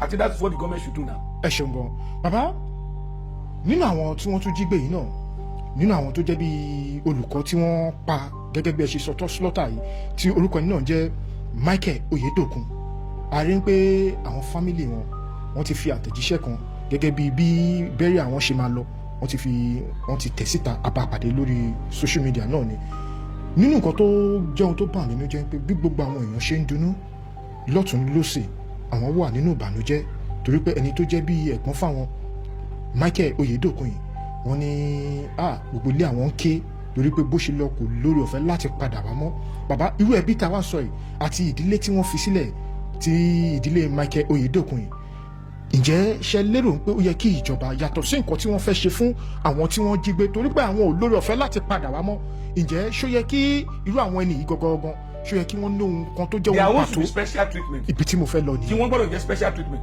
it's not only kí lorúkọ ẹ̀ Ọ̀yọ́ state government nìkan kọ́ ni tiẹ̀ that local government gbọ́dọ̀ ní nǹkan kan ní pàtó tó máa ṣe fún family yẹn and if possible it's not even possible the wife that is the deceased wife and the family must be placed on certain salary for life then the burial supposed to be state burial máa yẹn state ló yẹ kó ṣe ìjọba ló máa ṣe burial fún then àwọn kankan wà kì í ṣe pé bóyá àwọn fún ní 10 naira 20 naira owó tó owó bẹ́ẹ̀ kan gbé fún ìdílé ẹ̀ pé ìyá gbà so that àwọn ọmọ tó fi sílẹ̀ and those children supposed to be placed on scholarship for life ọmọ tó bá fi sílẹ̀ supposed to be on scholarship for life he supposed to be in the Oyo state white paper and the local government chairman must be called to order pé responsibility ẹ làwọn family yìí látòní lọ there are some things tí local government gbọ́dọ̀ máa ṣe there are some things tó yẹ pé council àdúgbò gbọ́dọ̀ máa ṣe there are some things tó yẹ pé house of rep member state house of rep member yẹ kó máa ṣe there are some things tí senator gbọ́dọ̀ máa ṣe tó jẹ́ pé kíní ìwọ̀n ò kì í ṣe àdéhùn yẹ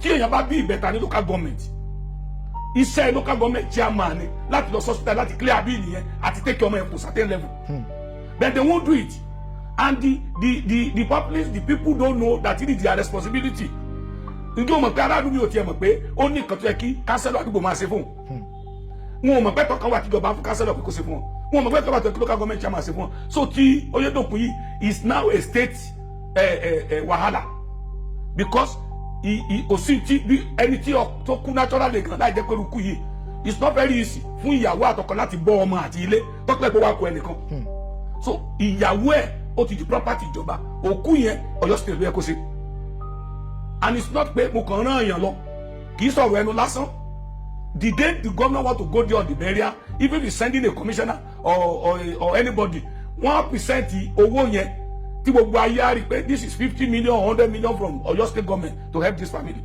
because tọ́ba promise I will be paying you every month yóò máa lọ secretariat kò ní lówó gbà bọ́nà fi sí pé kò ní lówó yẹn bàbá ní pé wọ́n fẹnu sọ Nàìjíríà dájú débi pé ẹni tó yẹ kó kó owó yẹn fún woman yẹn ó lè sọ di personal money tiẹ̀ Nàìjíríà ò kó fi tiẹ̀ kó fi gé èèyàn láyé kó fi gbé rẹ̀ sókè so ó ti di àkànṣe iṣẹ́ fún ìjọba burial and everything supposed to be Ọ̀yọ́ state responsibility. ẹ ṣeun gan-an bàbá lórí ọ̀rọ̀ Ọ̀yọ́ yìí náà la ṣe wà torí oríṣiríṣi ló ń ṣẹlẹ̀ nílùú Ọ̀yọ́ kọ́lọ́hún bá kó bá a dá sí ìlú Ọ̀yọ́ àti ìlú Nàìjíríà pátápátá bàbá lẹ́yìn ìgbà tí wọ́n fọ́ ilé Suri a rí pé Suri náà jáde wọ́n sọ oríṣiríṣi ọ̀rọ̀ ṣùgbọ́n nínú àwọn ọ̀rọ̀ tí Suri sọ Suri ní gbogbo nǹkan tó bá jẹ́ pé wọ́n sọ pé wọ́n bá nílé àwọn tó fi torí ẹ̀ tó fi fọ́ ilé yẹn bàbá kò sí nǹkan tó jọ bẹ́ẹ̀ kódà níbi tí wọ́n ti ń sọ̀rọ̀ yìí wọ́n ké torí ẹni tó bá wo fọ́nrán yẹn ọ̀pọ̀lọpọ̀ àwọn èèyàn sọ pé arákùnrin yìí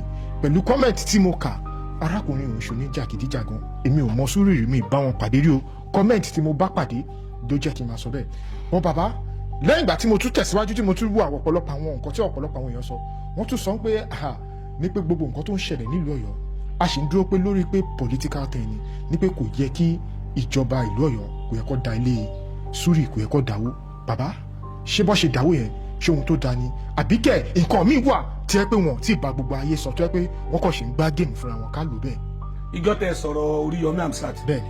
I thank God some of his close aide called me they agree with me on some parts and wọ́n dẹ̀ sọ pé irú táwọn náà ń bá a sọ tẹ́lẹ̀ nìyẹn nígbà mo sọ̀rọ̀ gbogbo sọ̀rọ̀ jùngbà yẹn mo dúpẹ́ pàrọ̀ náà dúró pé bí mo ṣe sọ yẹn òun náà take correction to it.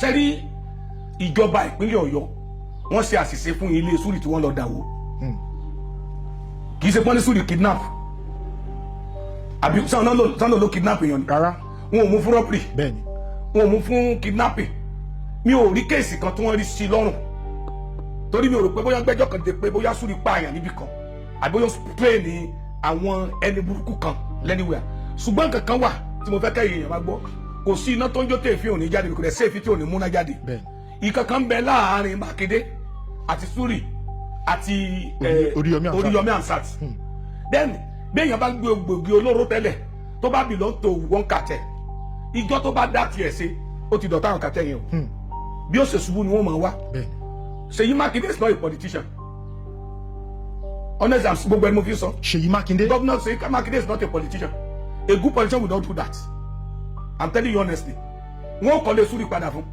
ó lè má jẹ́ public lọ́dọ̀ ìgbìmọ̀ fi ṣe ni ẹ̀ kàn rí pé ilé dìde padà ni wọ́n á kọ́ lé ẹ̀ fún because Sùúrì bá ní good backing tó ní good legal something àwọn ènìyàn Ọ̀yọ́ state government torí mi ò rí ìdí kan tí wọ́n fi lè wọlé ẹ̀ gbà tí wọ́n débẹ̀ wọn ò borí èèyàn bẹ̀ o àbí wọ́n dáwọn èèyàn tó kó pamọ́ sínú ilé tán ní ó kidnap síbẹ̀ àbí wọ́n kó páàtì èèyàn jáde Sùúrì fúnra rẹ̀ ó mọ̀ pé òun ti bá Mákindé jò ń bá mu ó ti mọ̀ pé àwọn onímùlẹ̀ kan láàrin ara wọn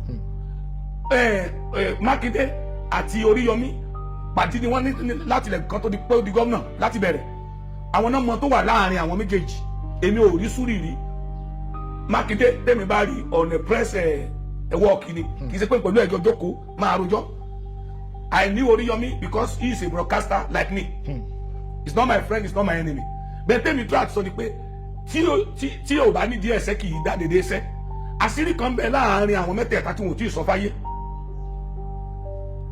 anybody tó bá jẹ́ ọmọ ọ̀tá tó jẹ́ irinṣẹ́ olóṣèlú àárín yóò ní dá lọ títí láì àárín yóò sì dàrú torí wọn ò ṣe àṣírí pamọ́ síra wọn lọ́wọ́ wọn ò dẹ̀ fẹ́ kàṣírí yẹn ó tú immediately tí Sùúrì ti bẹ̀rẹ̀ sí ní di second in command and pàdípàdé Oríyọmí tẹ́gbọ́n bí tẹ́ bá ti lóríyọmí yóò gọ́ ọmọ mọ́lẹ́gbẹ̀ẹ́ ni tí Oríyọmí dẹ̀ jẹ́ kí lorúkọ ẹ̀ ọ̀tá fún Ṣèyí Mákindé because according to ti Ṣèyí Mákindé mi rò pé Ṣèyí Mákindé rò ní pé Oríyọmí kọ́ ló yẹ kó dìde láì jẹ́ pé kì í ṣe true òun ló máa fi dìde pé bóri Oríyọmí bá tẹ̀ lóun fẹ́ ṣe gómìnà ó gbọ́dọ̀ jẹ́ true tòun ni kì í ṣe kó dá dúró bí fúnra rẹ̀ kó wá sọ pé òun wà ní the same level àbí kó ń ju òun lọ because Oríyọmí is claiming pé òun popular ju Mákindé lọ for today òun dẹ̀ rẹ́sẹ̀ rinlẹ̀ ju Mákindé lọ and there is no politician tó fẹ́ kí lorúkọ ẹ̀ competition láàrin ara wọn many politician fẹ́ kẹ́lómi ó dìde lọ́dọ̀ àwọn àwẹ̀ tó ló kàn bá wọn family yìí kò fẹ́ kẹ́nìbọ̀dì onílárímọ̀ o kẹ́ máa gbà kẹ́ máa tọrọ lọ́dọ̀ ẹ̀ ni o kò fẹ́ kẹ́nìbọ̀dì so Sùúrì his case is a different thing Ọ̀yọ́ state government don't have any legal right to demolish ilé ẹ̀ èyí tí Edo state government tó ń demolish aráàlú support ẹ̀ nítorí pé it's either they attack to kidnapping drug kìíní kan arm something bó ìtàn ṣe tó hàn tí gbogbo ayé rí pé kan báyìí wọ́n ṣe rí tí àwọn agbófinró dẹ̀ mú wọn bí wọ́n bá ti máa wọlé Sùúrì ó yẹ kí wọ́n rí mú náà ó yẹ kí wọ́n declare wọ́n tẹ̀ kí wọ́n rí mú kí wọ́n establish kó commit abominable offence kan you can't just say you are looking for somebody today ó dẹ̀ pé kára pílà lọ́lẹ́ lọ́ọ́ kejì lọ́wọ́ and I don't think there is any power tó ní agbára lọ demolish ilé èèyàn láì jẹ́ pé onílẹ̀ gàbàkì Ọ̀yọ́ kí lórúkọ ẹ̀ Edo state governor kò kàn ní jí lọ́jọ́ kejì kó lọ demolish ilé wọ́n mú kidnapper wọ́n bá àwọn tán kidnap nulẹ̀ yẹn ibẹ̀ ni wọ́n lò ní la kidnapper yẹn lò wọ́n kó amúnẹ́jọ jáde bẹ́ẹ̀ wọ́n kó àwọn èèyàn tí wọ́n ti kidnap jáde bẹ́ẹ̀ wọ́n kó pààtì wọ́n kó gbogbo ẹ̀ tó bá dì wọ́n rí ṣìráì wọ́n rẹ́ everything bẹ́ẹ̀ wọ́n demolish only moral justification because it's a threat to the community bẹ́ẹ̀ ni Sùúrì ò tí ní anything against the community I'm sorry I don't know Sùúrì but Ọ̀yọ́ state government akọ́lé ẹ̀ padà fún mi kò ní ìdìpọ́n lọ àwọn èèyàn náà ò ya dèdèrè lọ́yọ̀ọ́ náà àwọn èèyàn ti mọ bá Mákindé sọ̀rọ̀ pé tó ṣe ó dàbí kéèsì kí lorúkọ nígbà yẹn Yínká Ayéfẹ́lẹ́ tí wọ́n lọ wó radio station ṣé wọn ò kọ́ radio station padà fún bẹ́ẹ̀ ẹ gbàgbé pé ibi position ti Ayéfẹ́lẹ́ wà but àwọn èèyàn ló lọ sọ gbọ́dọ̀ pé you overdo it ọ̀nà jẹ kéré kan jẹ ni àwọn náà mọ tó wà láàrin wọn gbà yẹn bẹ́ẹ̀ they will stop it ẹ ló sun ẹkún ta ní òrìrú lẹ́yìn tí wọ́n kódà ìjọba tẹ̀ tó nà lọ́wọ́ sábà tí wọ́n ti ẹ̀ bá kó mọ́tò ẹ̀ jáde wọ́n bá kó àwọn kankan jáde ńbẹ̀ ẹ wo wọ́n á kọ́lé ẹ̀ padà fún o.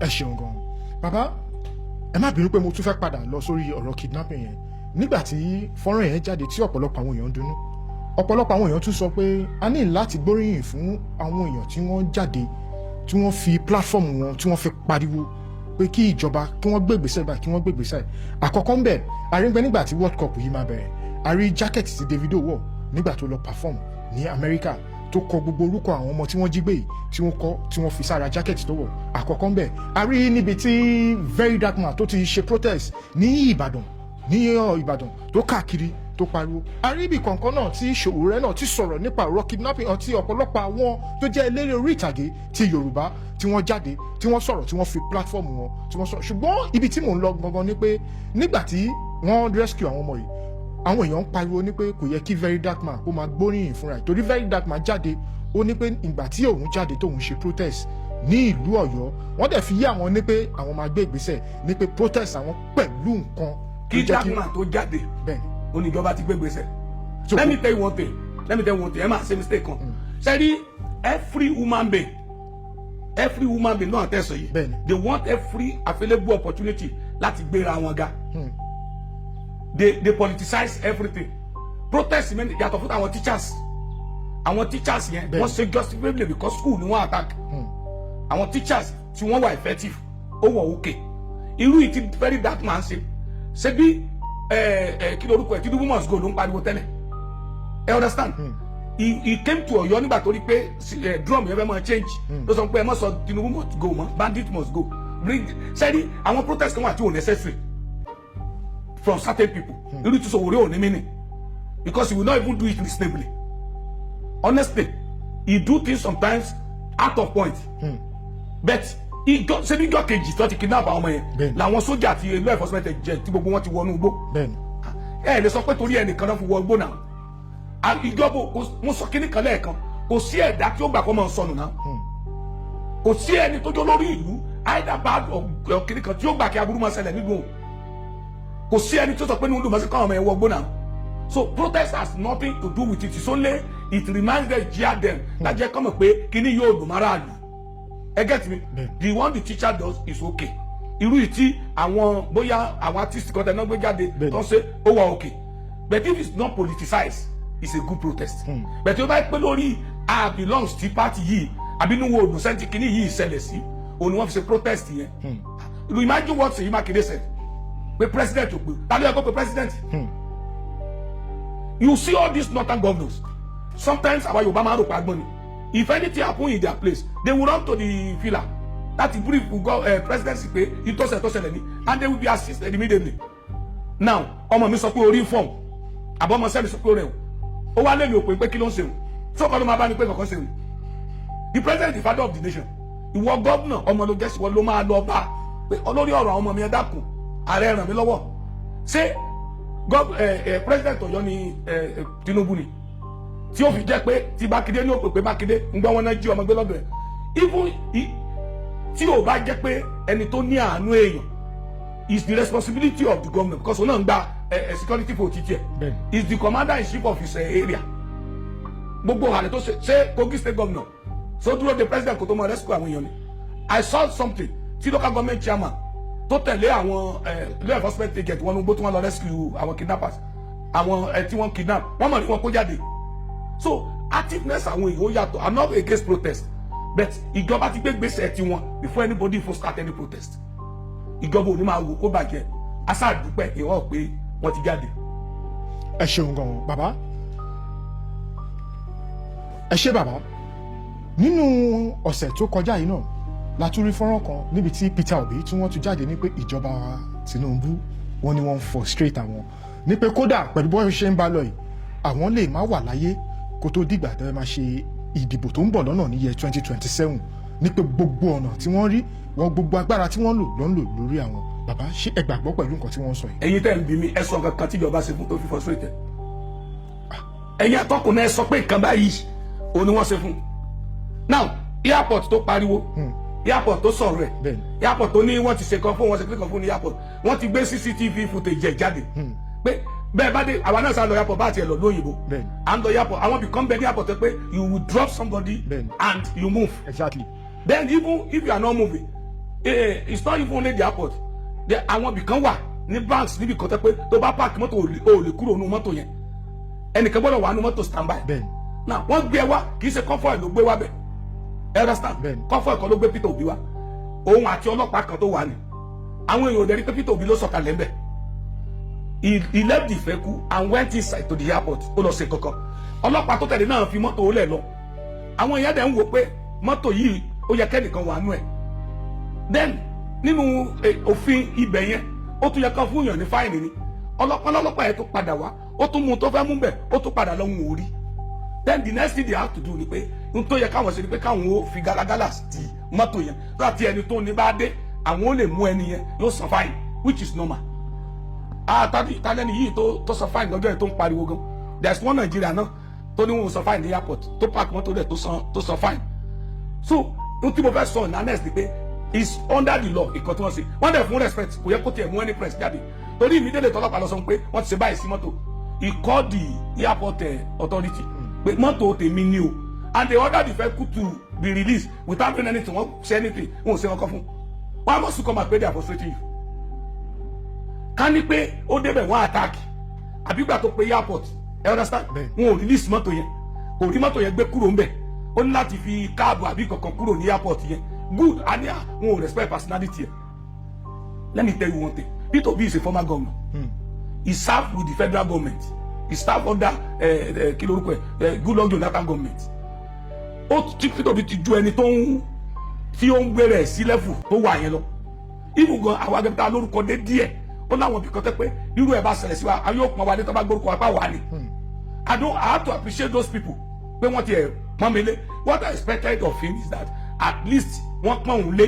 gbà tó ń pè wọ́n ní dísì mọ́tò ń fò kò tí ì débi wọ́n tẹ́tì wọ́n fẹ́ pa tó bá yẹ pé ó ti lọ ṣe kankan bì kan tẹ́lẹ̀ tí wọ́n ti kọ́ fún pé kò ní pẹ́ kú kó sọ fúnra rẹ̀ because kò síbi tálágbára ń kọrùn bọ̀ ó yẹ ti dájọ́ fún pé ìjọba yìí ló máa kú ni bẹ́ẹ̀ mímọ̀ pé kò sí kú lójú ẹ̀ kò sẹ́ni tí ó kú nínú gbogbo wa. àmì àṣẹ Ọlọ́run ẹ ṣeun gan bàbá pẹ̀lú ọ̀pọ̀lọpọ̀ àwọn ọ̀rọ̀ tí ẹ ti wá bá a sọ yìí àwọn mi gẹ́gẹ́ bí orúkọ tí ẹ ní àti gẹ́gẹ́ bí pé a rí pé nígbà tí ẹ bá sọ̀rọ̀ a máa rí ọ̀pọ̀lọpọ̀ àwọn ènìyàn tó yẹ pé àwọn tẹ bá sọ̀rọ̀ ni pé ẹ jẹ́ kẹ́ ṣe báyìí kẹ́ ṣe báyìí kẹ́ ṣe báyìí a rí pé lẹ́yìn tí fọ́nrán yìí bá jáde tí wọ́n bá wò ọ̀pọ̀lọpọ̀ àwọn ẹni tẹ bá sọ fún yìí wọ́n máa ń gbé ìgbésẹ̀ àwa rí kó dà pé wọ́n máa ń gbóhùn yín dáadáa láṣẹ fẹ́ kẹ́ bá wa sọ̀rọ̀ yìí bàbá láàrin bíi oṣù tí a bẹ̀rẹ̀ sí ti di wákàtí tí a wà yìí a ti rí àwọn nǹkan kan tí ó yẹ pé bí àwọn ọlọ́pàá kọ̀ọ̀kan ṣe máa ń ṣe lọ́nà bóyá tí wọ́n bá fẹ́ arrest mi àti ń rí ọ̀pọ̀lọpọ̀ àwọn èèyàn dẹ̀ ń fi fọ́nrán oríṣiríṣi wọ́n fi ń jáde bàbá dìbò bí àwọn ọlọ́pàá bí wọ́n ṣe ń harass aráàlú ó jẹ́ ohun tó yẹ pé yes ó bà nǹkan jẹ́ kò ń ṣe gbogbo wọn àárín àwọn kan tó yẹ pé wọ́n ṣe kínní pẹ̀lú pé àwọn wà professional àmọ́ àárín àwọn kan náà tó yẹ pé wọ́n ń wà díẹ̀ káàtó bàbá tá a bá ní ká bẹ̀rẹ̀ sí sọ ó pọ̀ lóríṣiríṣi láti bẹ̀rẹ̀ oṣù a lè sọ ìyá àwọn ìtọ́ epo tí ṣẹlẹ̀ tẹ́lẹ̀ bàbá mo kàn fẹ́ kẹ́kọ̀ọ́ bá wọn fún àwọn tó jẹ́ pé àwọn ọ̀gá agbófinró kẹ́ bá fún wọn ní mẹ́sẹ̀gì gẹ́gẹ́ bí àti àwọn nǹkan tẹ̀yìn náà ti rí kí lẹ lè rí sọ sí lórí àwọn nǹkan. One, I really appreciate the present IG tani bẹ́ẹ̀ sí ẹ kọ sára sí ẹ rí i pé tí fọ́nrán bíi mẹ́wàá bá jáde it will take action on at least 6 or 8 immediately. Immediately fọ́nrán yẹn bá ti jáde that means pé wọ́n follow wa wọ́n mọ tó ṣẹlẹ̀ I have a follower he's a good friend Super Balogun ní Gando police station lẹ́kọ̀ọ́ bí he has called me this morning ó máa ń tẹ̀lé mi bọ́mbà tó bọ́mbà ni this is a type of policeman tí wọ́n bá sọ fún yín pé ẹ rí Super Balogun lójú títì máa fàyè mi búra he will never go to the road láti extort you nígbà yẹn sars bí wọ́n ṣe burúburú fáwọn ọlọ́pàá tó tí wọ́n jó Gando police station àwọn èèyàn protect yẹn àtàwọn ọlọ́pàá kan because àwọn ọlọ́pàá kan wà tí wọ́n jí ọlọ́pàá irú ẹ̀ ní IG ta ní sí because IG tó wà nígbà tó wà lẹ́kọ̀ọ́ náà gbogbo ala close ma mọ bó ṣe wà press friendly bó ṣe máa handle yàn sí ẹ̀ dẹ̀ lè gbé kéèsì rẹ̀ kó mọ̀ wá díẹ̀ délẹ̀ ẹ̀ rí pé tí fọ́nà bá ti jáde sí immediately within a tickle of an hour lẹ́ẹ̀ rí pé PRO máa gbé jáde pé wọ́n ti arrest ẹni yìí o mo wò kán láàárọ̀ yìí bí o tẹ̀ tí wò tọ́gbọ́n tí mo fi rí pé wọ́n ti gbé tó ń gba owó lọ́dọ̀ tó ń ka owó tó ń gbà lọ́dọ̀ tó ń charge wọn ni bring money for 5 litre how much is 5 litre 6,000 one price ẹ̀ dé 3,000 àwọn náà ń lọ sòkú àwọn sẹ́ńbọ̀ ni owó tuntun táwọn pàmì òkú gan tó kú 2,000 lọ́wọ́ wọn ni wọ́n kà fún tó dẹ̀ ń kà under camera tí o mọ̀ kó wọ́n fídíò ṣe rí technology ti débi kan débi pé fóònù ẹ o lè set ẹ̀ sí camera mode tó yẹ pé fóònù ò dẹ̀ ní display kó òun record yẹn kò dẹ̀ ní taka ó dẹ̀ máa clear ẹlòmíì mú recording material sára sẹ́ni wa ni wọ́n dá dúró bì kan táwọn bá ń sọ̀rọ̀ tí wọn ò ní mọ̀ gbogbo kan tó ń bá ń sọ náà record sílẹ̀ if you call me I will record your voice bá ti rí kó ti ń di nǹkan kan nítorí ọjọ́ ọ̀la but mo tún wá fẹ́ advice kì í ṣe IG òní problem wa ń gbà mí kì í ṣe area commander ní problem wa ń gbà mí even kan kì í ṣe DPO mi ní problem wa àwọn DPO kan wà tó le o tó yẹ pé return tó ní káwọn yẹn máa mú wá bí ìgbà kó sí supermarket ni o mo wà close mọ́ wọn gan ẹ rí i pé ẹlòmí ò mọ̀ sí sẹ́sẹ̀ ń ta nítorí ó níye tó gbọ́dọ̀ mú wá fún DPO ní ibi tó tiẹ̀ lọ yẹn admin tó ń post oníye tó máa gbà ní ministry mi sọ gbogbo station o ẹ̀sọ́ tó máa fi ẹ̀sì kìíní ó ní tó fi settle ẹ̀sọ́ tó rẹ́sì ẹ̀sọ́ kì í jáde òní bàbá station ó dẹ̀ máa náwó owó gbọ́dọ̀ wá so most of the time DPO mi ń fà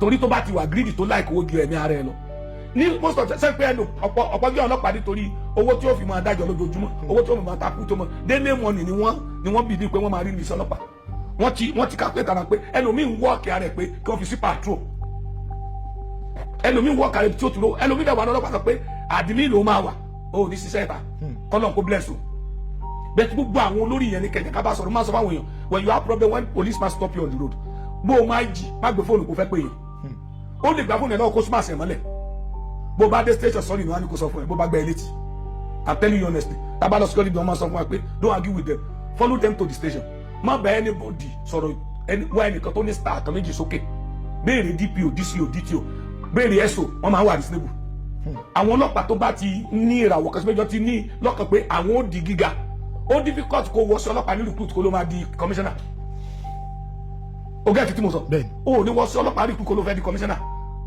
bóni bá bẹ́ẹ̀ ṣe tó bá ń lọ course tó bá ń kàwé láàrin ẹ̀ o understand bẹ́ẹ̀ pé wọ́n ní ọlọ́pàá recruit kó ló máa di commissioner bá náà fẹ́ promote ẹ̀ pátápátá bóyá di ASP kó fi retire fún ASP wàá yan ọlọ́run pé ó kúrò ní ASP irú ẹ̀ ní òró future he might decide kí n jẹ́ tí mo fẹ́ jẹ́ sí i bẹ́ẹ̀ tí tó lọ police college tó wọlé as a ASP one star yóò máa gbàdúrà kó di IG àfi ọgbọ́n àfikún tiẹ̀ so mo advice gbogbo mo commend ẹ̀yin commissioners AIG IG ẹ̀yin area commander bí ẹ ṣe ń gbé ìgbésẹ̀ tó ẹ pé bẹ́ẹ̀ ṣe ń rí fọ́nà yẹn lẹ̀ heart ẹ̀ta ọlọ́pàá kò tí ì gbọ́n náà ṣe bá rí kan tó ní mọ́ríkọ́dì mi tó ń na àwọn yẹn ṣe bọ́ gbé náà èyí tó ní pé ẹni bàbá rẹ́kọ́dì ó pàṣẹ bí wọ́n gbé tó sọ public apology so the people at the top they are trying but àwọn kan bẹ nínú rẹ̀ pé to check them is not very easy but it's now our own duty káàná máa wá wo opportunity pé a ti lè record wọ́n ṣe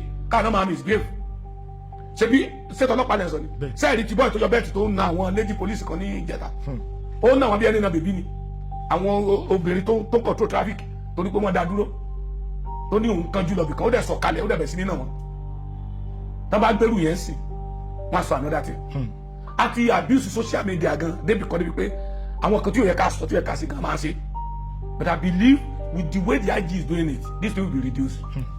wow ẹ ṣeun gan bàbá gẹ́gẹ́ bí nǹkan tẹ́ sọ pé a ti abuse social media àwọn nǹkan tó yẹ ká sọ òun là ń sọ ń bẹ̀ bàbá ṣe wá lérò pé DJ Chicken gẹ́gẹ́ bí nǹkan tó sọ sí Ṣèyí Tinubu tó sọ fún pé tí President Bola Ahmed bá wọlé ní 2027 as Nigerian president ní pé òun á pa Ṣèyí Tinubu bàbá gẹ́gẹ́ bẹ́ẹ̀ ṣe sọ pé a ti abuse ẹ̀ ọ̀rọ̀ tó sọ yìí ṣé cruise lẹ́ máa kà sí bẹ́ẹ̀ ṣe rí àbí ó mọ̀. DJ Chicken is stupid chicken ni lóòótọ́ sẹ́yìn alẹ́ sọ pé ó pa ẹ̀kọ́ fojú rere wo ni threat to life ni now ẹ gbàgbé èèyàn tí Ṣèyí Tinubu jẹ́ èèyàn wo interview mi lórí Kwanwan ó dẹ̀ send message sí mi pé anywhere tí mo bá ti rí mi ò safe o mo dẹ̀ mú nọ́mbẹ̀ mo pè mo ní kí ló sọ oníkọ̀ ẹ̀ kí sọrú ìyẹn fún kí ni mo ní wèrè nìyẹn Kwanwan àǹjà yìí ò tiẹ̀ ó ń gbádùn ó mọ̀ pé tá a sòótọ́ ni ìwọ tó kàn fọ́lù ẹ̀ tó gbà pẹ́ kọ̀bọ̀ lọ́wọ́ ẹ̀ rí